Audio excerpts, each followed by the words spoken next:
Hi, everyone, and welcome to Ask the Horse Live. I'm your host, Michelle Anderson, Digital Managing Editor of The Horse. Tonight, we're talking about the Forage-First diet for horses, and our event is sponsored by Standlee Forage.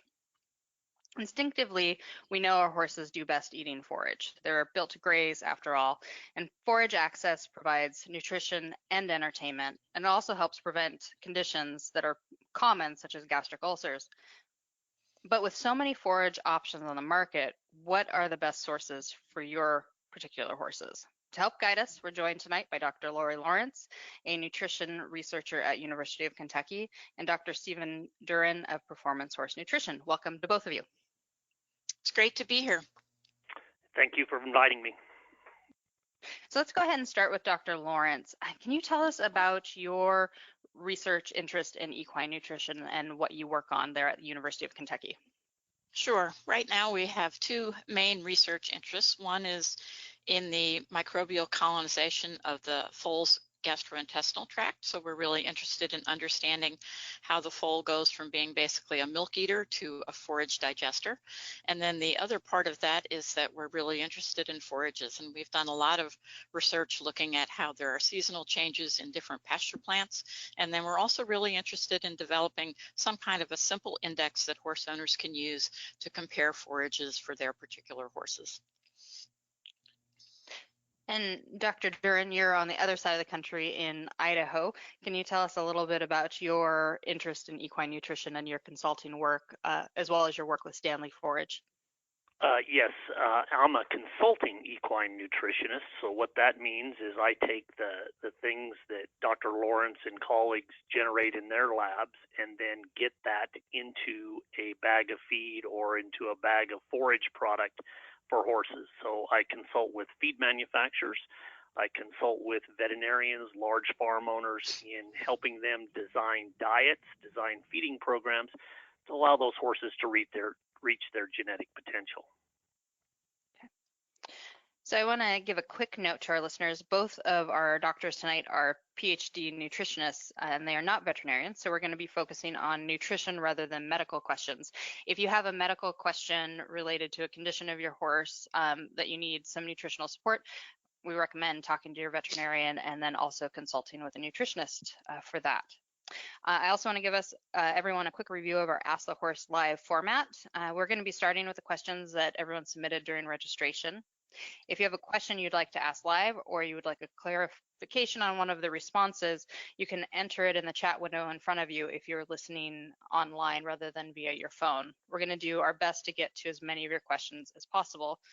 If you're listening to our archive or our podcast and are interested in joining us during our live event so you can get your questions answered live, you can register to receive our announcements at thehorse.com or visit thehorse.com/askthehorselive. So with that, we're going to go ahead and get started. The first question is for Dr. Duren, and I'd like for you to clarify to everyone, what are we talking about when we're talking about forage in a horse's diet? Well, quite simplistically, what we're talking about is forage is plant material that's eaten by a horse. So that could include things like pasture plants. That could include pasture plants that are then cut and dried for use later. Those would be things like hay, baled hay. And then also forage products include pellets and cubes that are fed to horses, or even chopped type forage. But basically, forage is plant material that's eaten by horses. And Dr. Lawrence, our next question is from Jose in Mexico, and he wants to know, what's the minimum amount of forage a high-performance racehorse would need? And I'm hoping you can also talk to us a little bit about the forage requirements of non-performance horses in comparison. Sure. Well, it's an excellent question. So there have actually been a number of studies that have looked at how much hay racehorses actually consume in kind of a real life situation. And so generally we would think that probably 1% of body weight would be somewhere around the minimum amount that we would want to provide. So if we're talking about 1,100 pound horse, that's 11 pounds of hay per day. So that would be the bare minimum. In some cases, horses may be, high performance horses might be eating up to 1.5% and then a fair amount of concentrate after that. When we talk about non-performance horses, well, if we're talking about the 2 pasture ornaments that are living in my backyard, they can be eating up to, say, even 2.5% of body weight per day in forage pretty easily. So whatever the minimum is, I guess that sort of depends upon the situation that you're in and the forage that you're feeding. So when you're feeding the high performance horse and you're starting with forage, then why do you need to go ahead and add a concentrate maybe for that horse?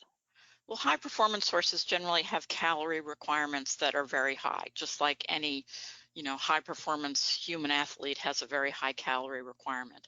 And forage alone can't provide enough calories to meet those needs. So then you have to think about providing other calorie dense feeds like concentrates that contain either grains or fats or things like that, so that you basically complement the forage with a higher energy feed and then go ahead and try to meet all the other requirements.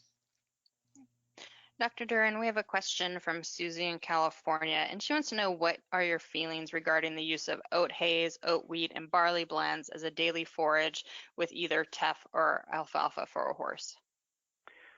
Yes, out in the western United States, we do feed a fair amount of what we call grain-type hays. Those would include things like oat hay, wheat hay, barley hay. The first consideration with those is to make sure the variety of wheat and barley especially is what we call a beardless variety. And the beardless means that it doesn't have the barbs in the seed head that actually will pierce the lips and get caught and cause horses to have sores. So those grain hays are widely used and can be widely used for horses, but make sure they're the beardless variety. Then as we have these forages, these grain forages, if you will, we need to remember the taller that plant gets, the lower the digestibility of that plant. So if we look at extremes, you can have very short grain type hays that are highly digestible, and then at the other end of the extreme, we can have hays that are basically straw and grain. So somewhere in between is where we want to cut those. Typically, if you look at them, we typically cut them in what's called the early dough stage. The other consideration, and I think what Susie's trying to get here, is a lot of these grain hays have a higher sugar and starch content than our regular hays such as alfalfa and cool season grasses. So they are fairly high in sugar. Thus, the mixing with teff, a low sugar hay, and alfalfa, another low sugar hay, is warranted in that particular situation. Both the teff and the alfalfa will have a higher nutrient profile than the oat hays or the wheat hays or the barley hays. So we typically will utilize the teff or the alfalfa to boost the overall quality of the forage in the diet. So, Dr. Duren, I have a follow-up question actually on the oat hay. So in my area, I'm in Central Oregon, and we'll feed large bales of oat hay just as entertainment for our horses. So if you have horses that are sugar sensitive, is it a concern to be giving them free access to oatgrass straw? Yes, because it depends again on the stage of maturity when that was cut. So if you're putting a large bale of oat hay out and the horses are just eating the heads of that, they're getting a high sugar content and not much fiber. So yes, you could be overloading them or giving them more sugar than they need if the horse is diagnosed as being sugar sensitive. Now, on the other hand, if the grain has been harvested and it's truly a straw, not with the grain hays, but with like bluegrass straw, which is very common again in Oregon, that's much more digestible than the oat straw or the wheat straw or the barley straw. Okay. So part of it is knowing what you're actually buying then and feeding. And testing what you have, absolutely. Since you mentioned testing, let's go ahead and touch on that. Can you explain how you can test hay for its nutrition value and why that's important? Yes, I absolutely can. If you buy hay, yet you don't know what the nutrient content of that hay is, or you don't know the contribution that hay is providing to the nutrient requirements of the horse, it's hard to get the rest of the diet correct. So you cannot look at a hay visually and determine the nutrient content. So thus you have to take a sample of the hay, a representative sample. You use what they call a core sampler to do that, where you drill little holes into a multitude of bales, combine the sample, and then send a subsample of that to the laboratory. Some great laboratories in the United States for analyzing hay. A typical analysis is around the $30 mark that will tell you the protein, the trace minerals, the macro minerals such as calcium and phosphorus of the hay. Will give you a calorie content of the hay, and it's a very worthwhile process to get your hay analyzed. Dr. Lawrence, our next question is from Kathy in Texas, and she wants to know if alfalfa pellets can replace some of your horse's hay in its forage ration. That's a really good question, and I think the answer to that is that from a nutritional standpoint, that's absolutely possible. The alfalfa pellets would have a relatively similar nutrient composition to good quality alfalfa hay. But from a sort of more physiological standpoint, one of the things that you would want to be aware of is that when the horses eat long stem hay, there's a lot of chewing that's involved in that. And as a result, there's a lot of salivation, and they have relatively long particles. And so those longer particles in the saliva that is produced when they are chewing long stem hay goes down into the stomach, and the saliva actually has a protective effect in the stomach. And also that long stem hay tends to form a fiber mat in the stomach. When you have alfalfa pellets, not talking about cubes, but actual pellets that are small, the particle size is really small, and the horses don't have to use nearly as much chewing. So you don't get the same physiological benefits from the alfalfa pellets that you get from some hay.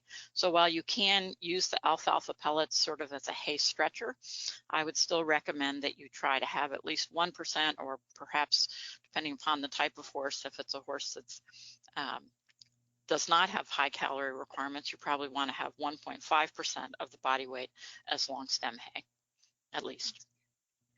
And Dr. Lawrence, we have a question that's come in from our live audience. Christine wants to know if there's a product that offers a variety of grasses with health benefits for horses that can't graze or don't have the opportunity to graze. I guess I'm not sure. There are a number of forage products that are on the market. There are some cubed products that could be used. There are also some chaff products that could be used. There's also some hydroponic forages that can be produced. So there's a variety of other opportunities there if you have horses that can't graze. Dr. Duren, our next question is for you, and it's from Betty in Alabama, and she wants to know what is the best forage to free feed to a horse that has insulin resistance? A good question. Lots of our horses are sensitive to sugar or have insulin resistant issues. So the short answer to that is a hay that is low in sugar and starch content. A hay with a low NSC, ESC, and WSC value. Those are acronyms for different sugar components in the hay. So what types of hay are those? Those are typically the warm season grasses. Things like teff and Bermuda fall into that. And also alfalfa is low in sugar content compared to some of our cool season grasses, such as timothy, orchard grass, ryegrass, some of those grasses. We have another question from our live audience. Dr. Lawrence, I'm going to give this one over to you. It's from Amber, and she wants to know what's the maximum amount of forage a horse with poor dentition can consume in one meal? Oh, that's a hard question. I don't know that I know the answer to that. There was another question in our list about what we should be feeding horses maybe that have poor dentition.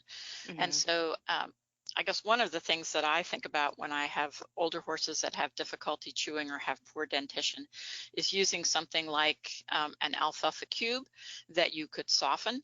And then I think you would also want to perhaps feed it in a way that would slow consumption, because sometimes horses that don't chew very well are inclined to swallow a big old gob all at once, and that can lead to them to sort of gag on it. So my thought there would be partly to think about dividing your hay up into perhaps 4 or 5 meals a day, and then if you have poor dentition, maybe using something that's already partially processed like alfalfa cubes or chaff. Dr. Lawrence, we have a question from Jerry in Oregon. And Jerry wants to know if it is possible for sugars to increase in stored orchard grass hay cut from the previous season. So is that sugar going to increase once that hay has been harvested? Well, actually, when the hay is harvested, so the day that it's cut, that's probably the highest that the sugars will be. As the plant lays in the field and it starts to wilt and there's still respiration going on, a lot of the sugars will actually be used up. So theoretically, once the hay goes in the barn, and if it is not heating and respiring anymore, it should be relatively stable. But I would think it would be highly unlikely for the sugars to actually increase during storage. Instead, you might actually see a small decrease. And Dr. Lawrence, we have a follow-up question from Kay in our live audience who wants to know what long stem hays are available in the southern states. Well, as far as what you're going to be able to get locally, depending upon where you are in the southern states, certainly Bermuda grass is pretty popular if you are in, for instance, Texas and Florida and places like that. If you are in sort of the middle southern states, you might have access to tall fescue. And then, of course, alfalfa is grown in pretty much every state in the United States, and so that would be another hay source for you. But as far as the grasses would go, in the southern states, you're talking about the warm season grasses, and then as you move up into, say, Georgia and a little bit further north than that, then you're going to be looking at some of the cool season grasses, including tall fescue. And Dr. Lawrence, we have our next question is that question about senior horses and what the best forage option is for them. It's from Molly in Idaho. Do you have any recommendations beyond the wetting of alfalfa or hay cubes? Are there other options that horse owners can consider? Well, there's certainly a large number of commercially manufactured senior feeds that are on the market, and many of those actually have forage products incorporated into them. And so whether those are, they've incorporated some chaff or they've incorporated some pulps or some hulls or some things like that that provide the fiber component, those can also be utilized very effectively. Dr. Duren, we have a question from our live audience. Therese says that her vet thinks that tough hay's nutritional content is basically like feeding cardboard. In other words, it has no nutritional value. Is that true? Again, the short answer is no, but the nutrition value of any hay is not as dependent on the type of hay, but the maturity of the hay when it was harvested. Now, that's a bit simplistic. We certainly know that there are nutrition differences between like alfalfa hays and grass hays, but when we're in all the grass hays, the difference in the nutrient content between a teff hay, a fescue hay, a orchard grass hay, or a timothy hay has to do with the height of the plant when it was cut. So the taller a plant gets, the more of its structure is as fiber, and specifically as non-digestible fiber. So the taller a plant gets, it becomes more like a tree and less digestible. And we have another question from our live audience. Dr. Lawrence, I'll give this one to you. It's from Philip, and Philip wants to know about feeding free choice grass hay from round bales. Are there any issues or concern with free choice feeding like this? of course, it always depends upon what kind of horses you're feeding. So if you have, like I have, 2 pasture ornaments who, could get fat on air, and you are feeding a very high quality grass hay. So just like Dr. Duren said, if you harvest grass hay at an early stage of maturity, it can be highly nutritious. And so providing that ad libitum to horses that are prone to become overweight could be an issue. On the other hand, if you are feeding hay that is later in maturity, so it has more fiber and it's less digestible, then your concerns would certainly be much less. I would say that in any case where you're going to be feeding round bales to horses, it would be a great idea to use hay that's been stored inside and baled properly. So in addition to nutrition quality, we should always think about whether or not the hay is clean and free from mold. And then you would also want to think about whether or not the amount of horses that are eating on the round bale are sufficient to use up that hay in a reasonably short period of time so it doesn't become weather damaged. If you're going to use a round bale and you can put it under cover, then that's really ideal. But if it's going to be outside and exposed to the elements, then you'd like for them to eat it up pretty rapidly. Okay. And this is crossing over into the medical side, but what concerns are there related to the potential of the horse being exposed to botulism, and should horse owners be talking to their vets about getting their horses vaccinated against botulism if they're feeding off round bales? Dr. Lawrence? At least in my experience and my understanding, when I think of a round bale, I think of hay that has been baled at a low moisture content and has been cured just like hay that you would buy in a small square bale. Botulism can occur in large bales, but usually those are bales that have been produced at a higher level of moisture. And so wrapped bales, more likely than bales that are actually kept that are baled at a low moisture content and then kept in the hay shed. Dr. Duren, our next question is for you. It's from Kim in Florida, and she wants to know about feeding alfalfa hay. Does it make horses hot, or is it good to give? Is there a good standard for the amount of alfalfa the horse should get as part of their forage ration? Great question. The first part of that, can it make horses hot? I think we need to all understand that from a calorie standpoint, a pound of alfalfa will always contain more calories, again, per pound than a given grass hay. And when we feed horses, what we typically feed horses is by the universal measurement of a flake. Again, a flake of alfalfa will typically be more dense or heavier than a flake of grass hay. So when the barn help feeds a flake of alfalfa versus a flake of grass hay, they're feeding more weight, and that more weight has a higher calorie content per pound. So I think that's a lot of what causes the misconception, if you will, that horses will become hot or aggressive when they eat alfalfa. The second part of that, is there a good standard of how much to give? Again, it depends a bit on the nutrient requirement of the horse. If we have a horse that is a pregnant mare or a lactating mare, they would get a higher percentage of alfalfa because they would require the higher calories and higher protein that an alfalfa would bring to the dinner table. With performance horses, I typically do like to use some alfalfa in the diet. I like to use, for that 1,100-pound performance horse, somewhere in the neighborhood of 3 to 5 pounds of alfalfa per day.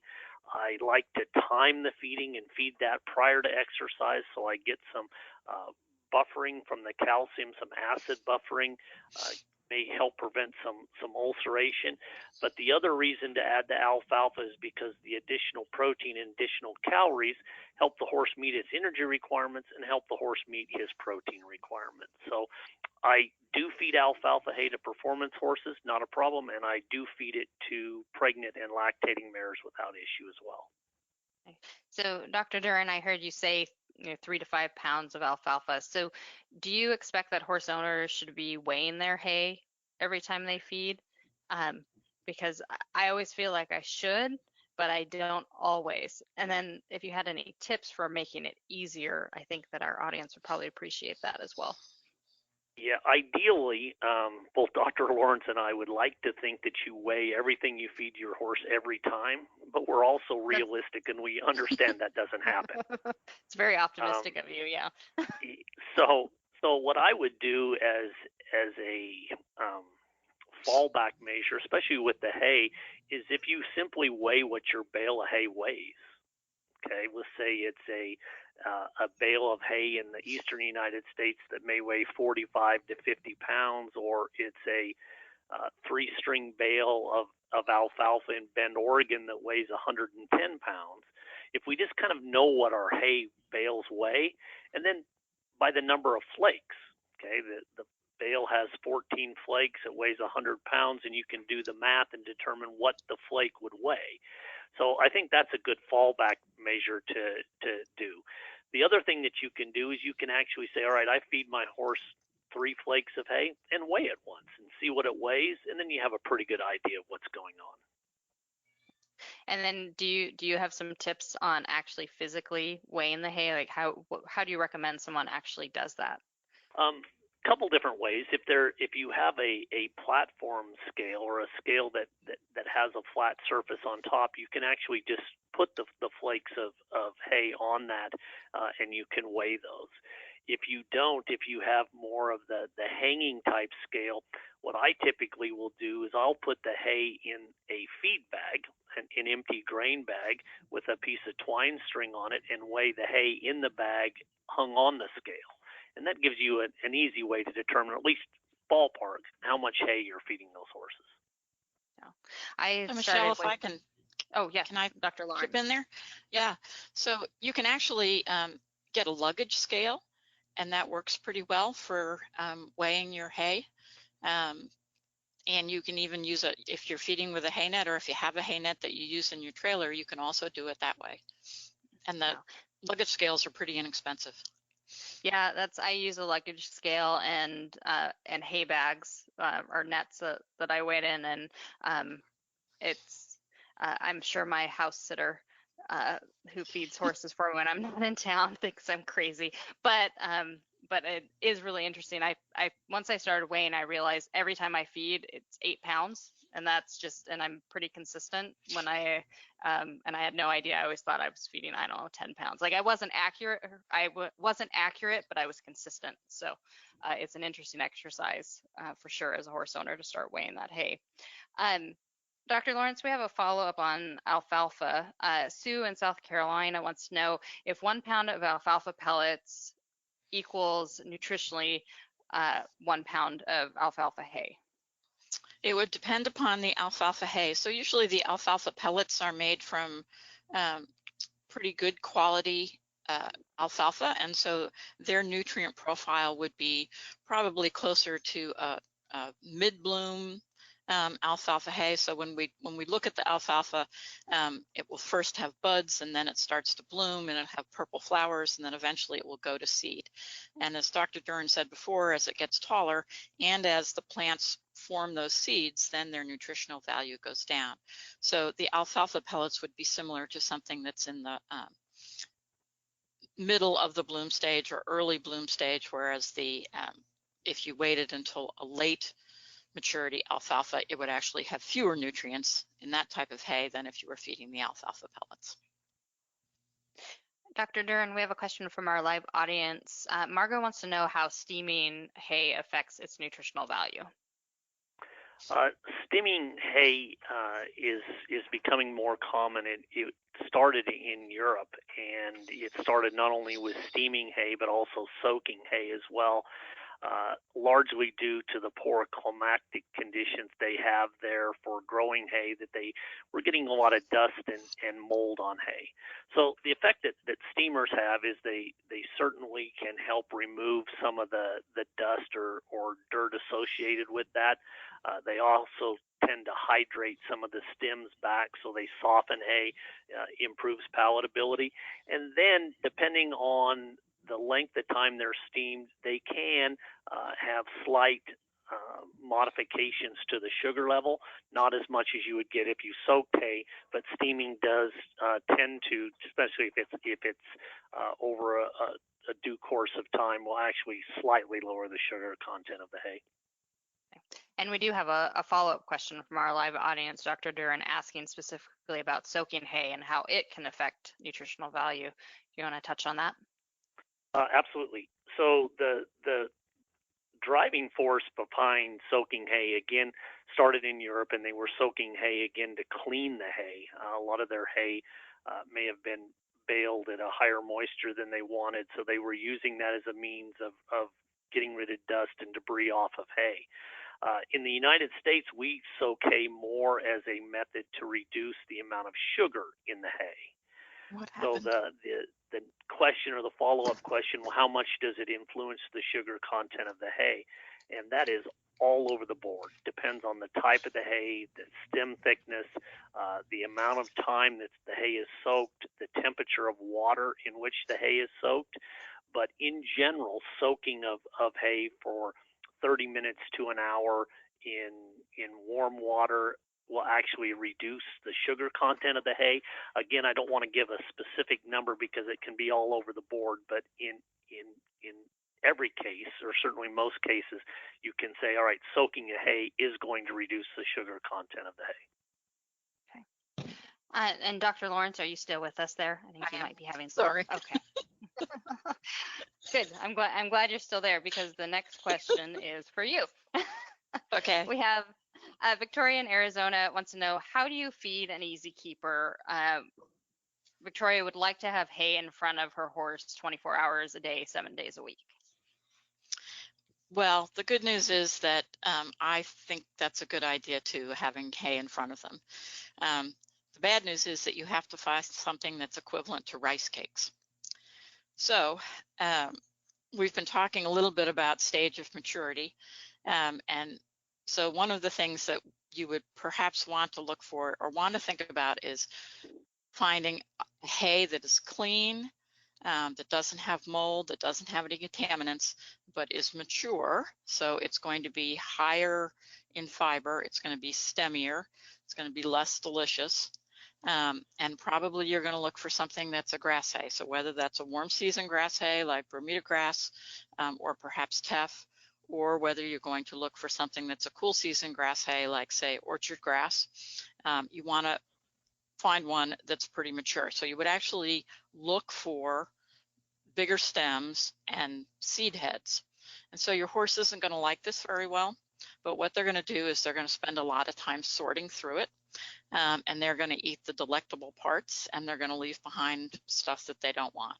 And so probably just need to sort of bite the bullet and realize that there's probably going to be some waste associated with that. And then you can also try using some of the hay nets that have the smaller holes so that it takes them longer to actually sort through the material. So that would be my advice for an easy keeper. So Dr. Lawrence, since you brought up hay nets, I'm going to go ahead and do a follow-up on that. Have you found a perfect hay net or slow feeder solution for horses? I think there are some folks that feel like they work really well. There's other horses that become very frustrated by them. So I think you always have to balance that part about sort of controlling the feeding rate. And then if you are creating a lot of frustration in the horse, then that's probably not the way you want to go. And maybe there's other things to do. I guess when I think about feeding easy keepers, I think, well, is there a way that we can make them exercise more and increase their calories by either putting a busy friend out with them or making them walk from food at one place to another? But I don't know that there's any miracle or any perfect hay net or hay feeder. I think it really depends upon the individual feeding situation that you have. And Dr. Lawrence, I know we just ran an article that referenced a study that when you put a grazing muzzle on a horse, if you take it off, they end up consuming more grass than they would have had they just not had the muzzle on.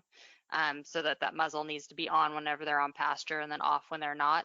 Is could the same logic be applied to the hay net, that if they have some in a hay net and then you give them hay not in a net, they're going to be consuming faster or more?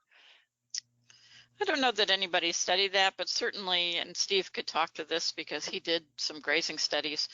I think folks have concluded that when you, for instance, restrict the amount of time that the horse is in the pasture, what they do is they just make up by eating more. And so, you know, they adjust their feeding strategy. And of course, if they're hungry, I think then that is another factor that goes into that. So some folks would always say, well, if you can, fill them up with hay before you put them in the pasture. But sometimes that works and sometimes it doesn't. Dr. Duren, did you have anything to add? Yeah, I think that the important thing is if you decide to use a slow hay feeding system or you decide to use a grazing muzzle, I think you kind of got to be all in. In reference to the grazing muzzle, if you're going to use them, use it every time the horse is on pasture. Do not give them a chance to self-limit intake, because the reason they have a grazing muzzle on is because they don't self-limit it themselves. So I think you need to be all in. And then with respect to the hay nets, I think Dr. Lawrence's comment of you got to be very selective that you don't induce so much frustration that they stand around and try to pick, and finally they just get so mad they destroy the feeder or they don't get adequate intake. So we talked earlier about weighing the hay. If you put hay in a slow hay net, and you know the horse is supposed to eat 20 pounds of hay a day, and he's only eating 10 because he can't get the rest out or he becomes frustrated, well, then you're going to precipitate a colic or some sort of digestive upset. So you got to use some logic and common sense of, yeah, we want to slow them down and we want to make the meal last, but at the same time, you don't want to cause a frustration or an overeating if you take away the barrier. Well, I actually, for those who are joining us live and can see our graphic that we have up, the chestnut horse that I'm riding in my photo, he's retired now, and he has gastric ulcer issues, and he also loves to eat, and he's an easy keeper. And sometimes when he's eating out of the hay net, he's so aggressive about it that I just wonder if it's just giving him more ulcers than it's helping because of his stress level over his hay. So anyway, I'm not sure if that's a real concern or not, but that's the way I feel sometimes. Do either of you have any insight into that? I know that if you look at racehorses, for instance, and a lot of the ulcer generation that they have, you know, we think that their ulcers are caused by those horses not having adequate gut fill or adequate material in the digestive system when they begin the exercise process, and we get some splashing of acid. In horses, at least to my knowledge, they haven't connected like in humans a definite stress to the development of ulcers. But I would have to think if you were irritating the horse to the point like that would cause enough stress to develop an ulcer. What do you think, Dr. Lawrence? Yeah, I think that that's true. Yeah, he'd be happy to have the hay nets go away. So he keeps destroying them, so I'm ready to give up anyway. But we have another question from Vahe in our audience. Dr. Duren, I'm going to give this one to you. The question is, what should I plant in a new field in northern Michigan to produce the best forage for my horses? How do you pick the right pasture grass? So first of all, what you do is you figure out what geographic area that you're in. And so Michigan, obviously north, certainly compared to someplace like Texas. Texas is hot.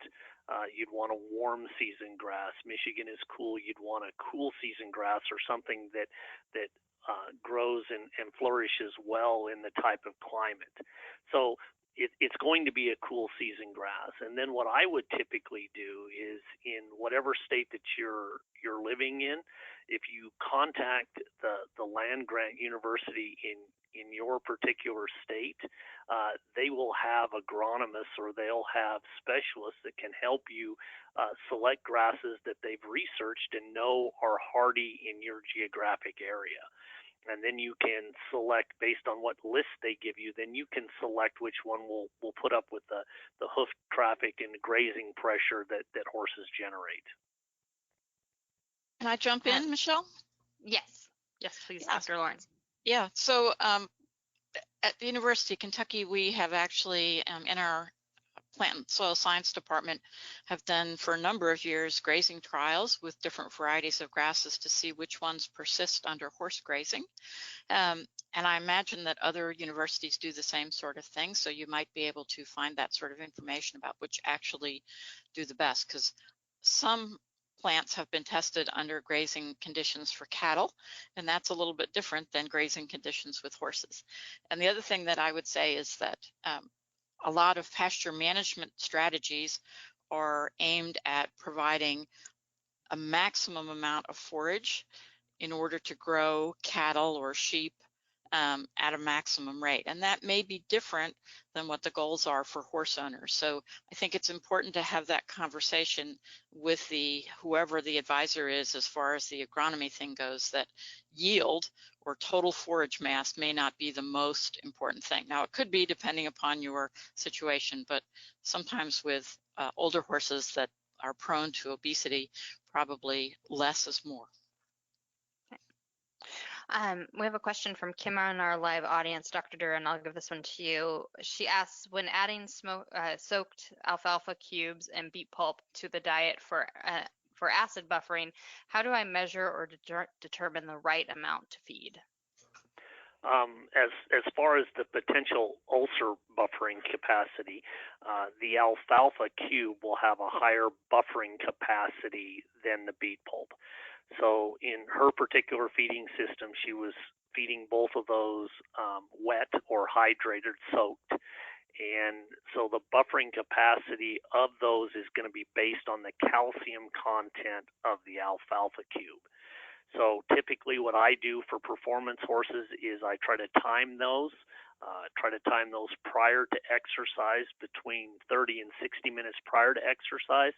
And on the alfalfa side, I like those horses to eat 1 to 2 pounds of alfalfa prior to exercise to help buffer some of that stomach acid. As far as beet pulp, as everyone knows that has fed some of it, a little bit of beet pulp goes a long ways. Once you add water to it, you get a quite an expansion with the swelling of the product. So typically beet pulp, if you're feeding on a dry basis, if you're feeding somewhere between a half a pound to 3/4 of a pound, that's a lot of beet pulp as far as the volume of meal the horse is going to get. And Dr. Duren, we had a follow-up question to alfalfa from our live audience. Frida wants to know, when you're talking about alfalfa weight, are you talking about dry weight or soaked weight? Dry weight. Okay. Our next question is for Dr. Duren. It's from Chris and Marilyn. And Chris wants to know, what type of hay should he feed his trail horse? Should my grass mix contain Timothy, and should it contain alfalfa?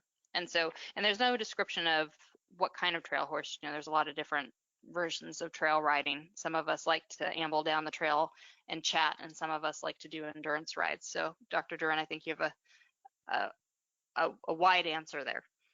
Yeah, and I think you partially answered it. So the type of hay that I would select would be based on the trail riding intensity that you intend to do.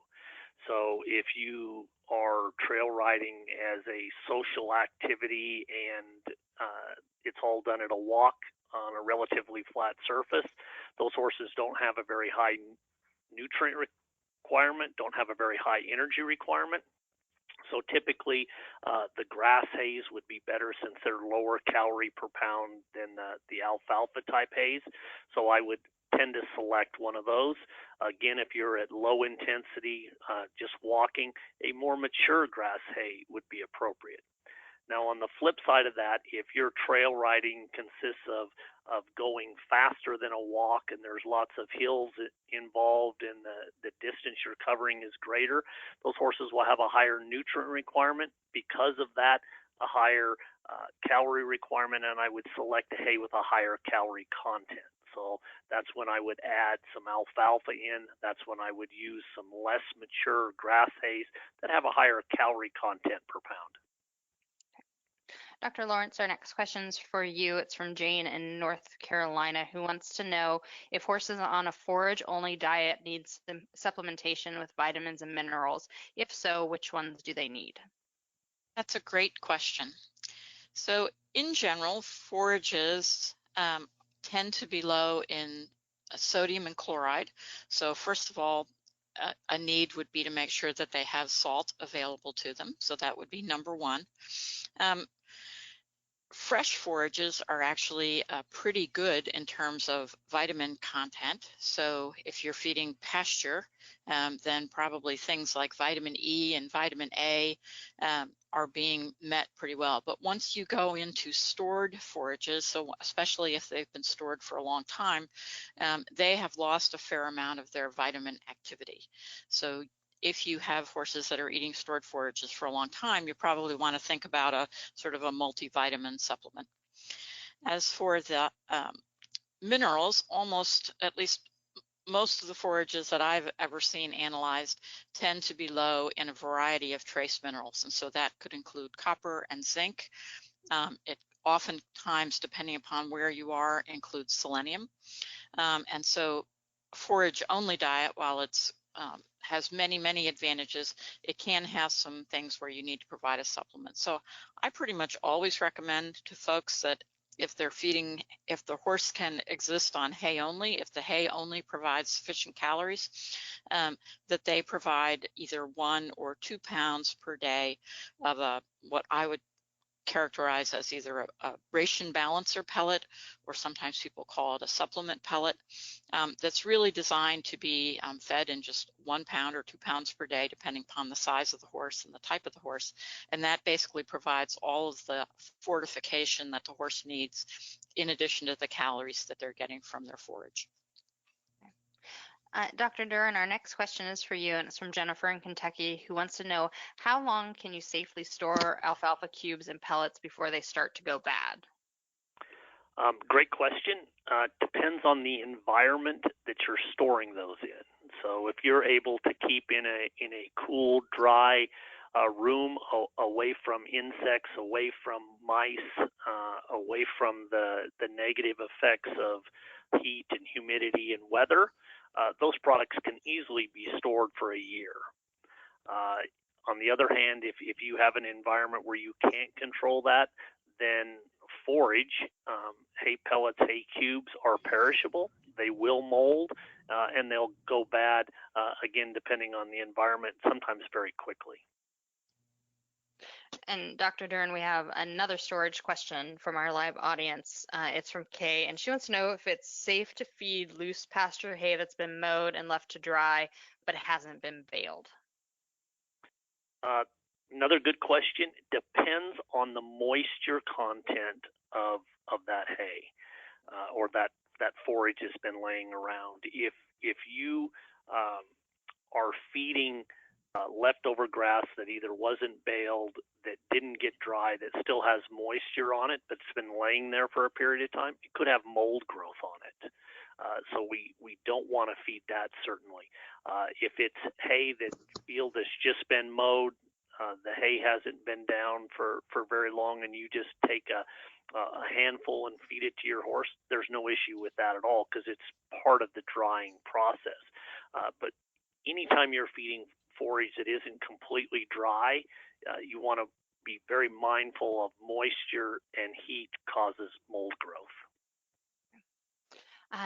We have a question from our live audience, Dr. Lawrence. I'll give this one to you. Jennifer wants to know about her 17-year-old underweight warm blood with Cushing's disease. What recommendations do you have for him, because he can't be on pasture very much? That's a complicated question. Yeah. I used to have one of those who was actually a quarter horse, who sort of the same situation.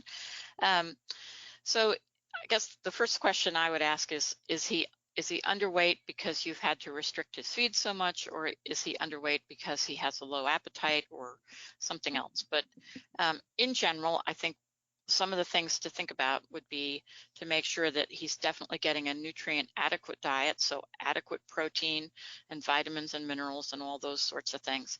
And then realistically, I would probably look for sort of a medium quality alfalfa hay, because even though it's a little bit high in protein, it's going to be relatively low in non-structural carbohydrates, and so it's going to be low in sugar. But it is going to provide a lower fiber level, so it will be a little bit more digestible.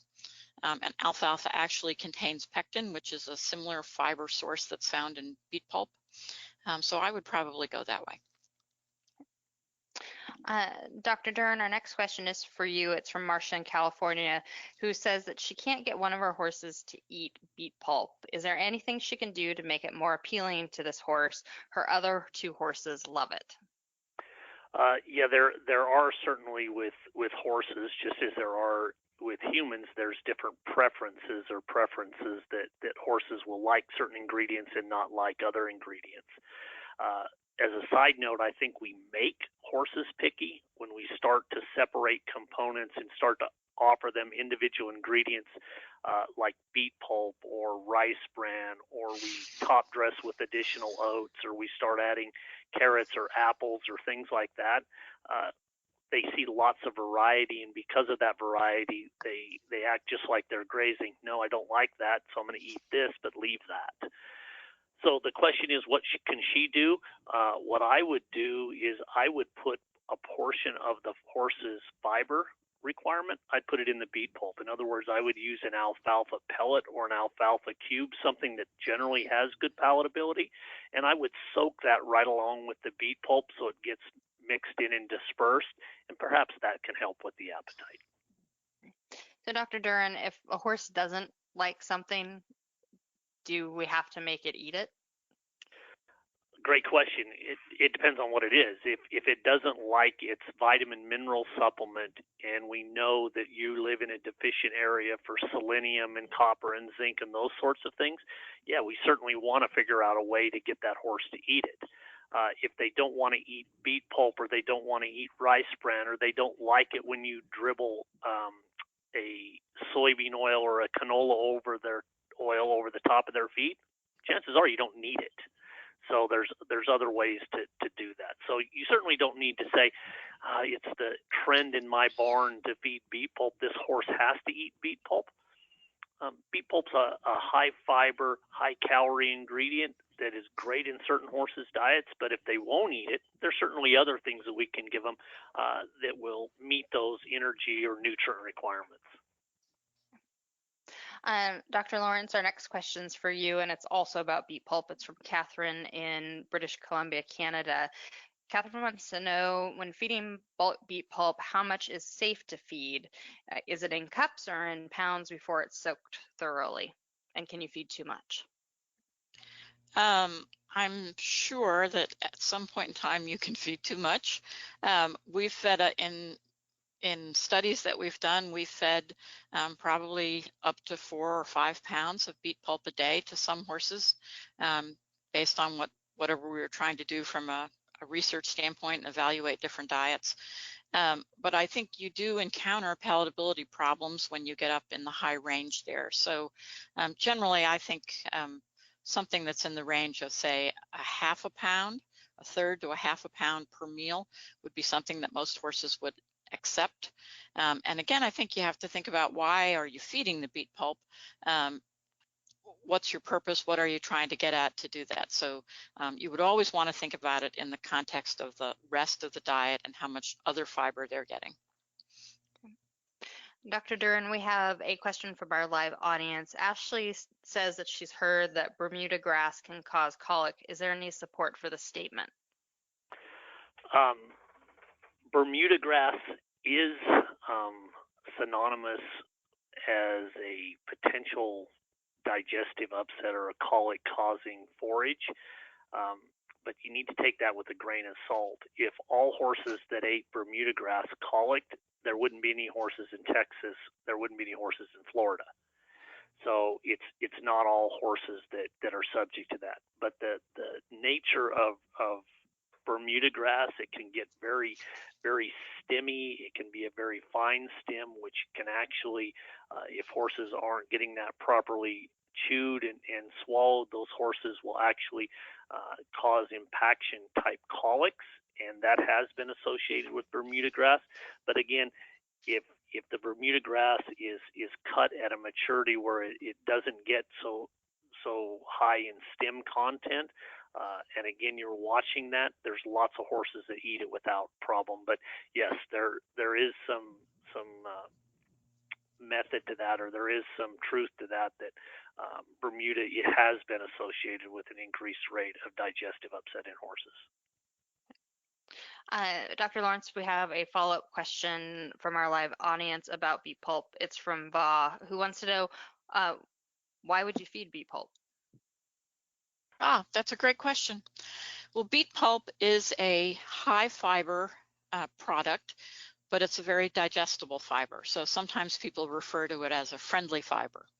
And so when we're trying to get a lot of calories into a horse, the typical way to do that has been to reduce the hay component and then to feed concentrate that was typically grain-based, so oats and corn, or barley and oats and corn, something like that. The problem is that when you get up to high concentrate intakes of cereal grains, you can get some overflow of the starch that's in those cereal grains into the large intestine. And that's not energetically efficient in terms of the calories that you're trying to get into the horse. And that starch flowing into the large intestine can also actually disrupt some of the microbes that are in the hindgut. So what we look for when we're trying to feed horses with high calorie requirements are alternatives to a lot of starch. And so what we can do is we can take out some of the grains that are in the diet and replace them with beet pulp. And so it is a highly digestible fiber. So we reduce the starch and we add some fiber back in that's digestible. And then we can also add some oil to that combination. And then you boost up the calories. And so it's really just a different way to get to the same endpoint. And again, it's mostly aimed at sort of trying to minimize the amount of starch that a horse is consuming. Dr. Lawrence, our next question is for you. It's from Jean in Alberta, Canada, who says she has a horse that is just recovering from gastric ulcer, but also needs to lose weight. How long can she be without forage? So Dr. Lawrence, this is tricky because I have one of these. I have a skinny horse with ulcers and I have a fat horse with ulcers, and I can't decide which one's more frustrating. So Dr. Lawrence, right. how do you help the overweight ulcery horse? Exactly. I guess the rule of thumb that we try to use when we do our research projects is try not to have more than 4 hours without forage. And so sometimes that's kind of hard because if you're transporting them or something like that. But just in terms of a general feeding recommendation, that would sort of be, if I'm worried about a horse with ulcers, I would want to try to make sure that they have food at least every 4 hours going through their GI tract, and ideally that would include a forage component. Steve may have another influence on that. Yeah, no, I think that's correct. I think you've got to provide them the forage. That chewing and the production of saliva is the best buffer for stomach acid. So the healing is going to be involved in that, in the horse having some fiber. The longer you go without fiber, the more acidic the stomach gets because the stomach does not shut off its acid production. So the longer they go, the more acidic you become and the more ulcer generation you have. And I'm fortunate because I obviously work for a horse magazine. I also happen to work from home year round, not just during COVID like we have been recently. But I have these ulcery horses and I feed them so that they only have 4 hours of fasting at any given time. And even with that, I spend my whole life feeding these horses. Like that's my job, is to feed my horses every 8 hours. Do you have, either one of you have recommendations to help people out? Especially feel for people who are in boarding situations that don't have that kind of control over their horse's life. Do you guys have any help for all of us out here trying to keep forage in front of our horses? I think the slow feeders are a potential solution there. A slow feeder that's feeding some alfalfa as well, something high in calcium that has some natural buffering ability would certainly be useful. So that may be something that they can do. Okay. And Dr. Lawrence? Yeah, I think that's probably a pretty reasonable approach, especially in the boarding situation that you described.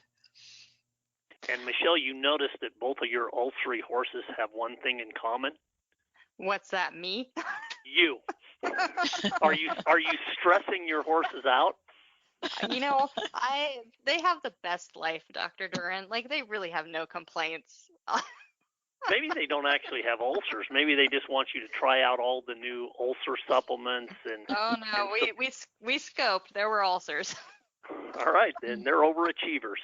Oh man, yeah, high stress individuals.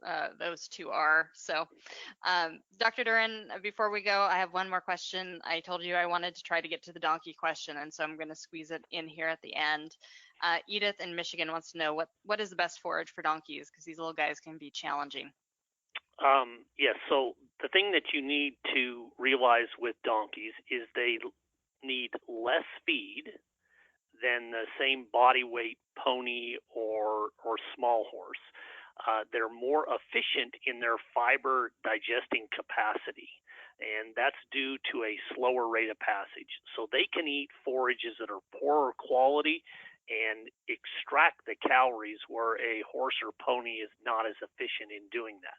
So the types of forages you would select for a donkey, you would absolutely go for the more mature, less digestible. So the stem would be more of a thicker, woodier type stem plant that you would select as the hay source for them. And the thing that will get most donkeys in trouble is killing them with kindness. You overfeed them. They are adapted for environments where they have to travel between meals and they have to actually search for their forage. So small meals of very mature hay would be what I would recommend for a donkey. Okay. Well, thank you, Dr. Duren. So unfortunately, that's all the time we have for tonight. I want to thank Dr. Lawrence and Dr. Duren for joining us and for the great conversation. I think there was some really useful information for everyone who was listening, and we've had a nice big crowd for this live event. So thank you to both of you. You're welcome. Great to be here. I want to thank our sponsor, Standlee, for bringing this event to everyone for free tonight, and also to our listeners for joining us and for submitting such great questions. I hope that you can join us next time. We're going to be talking about fear behavior in horses. Until then, from all of us here at The Horse, have a great night.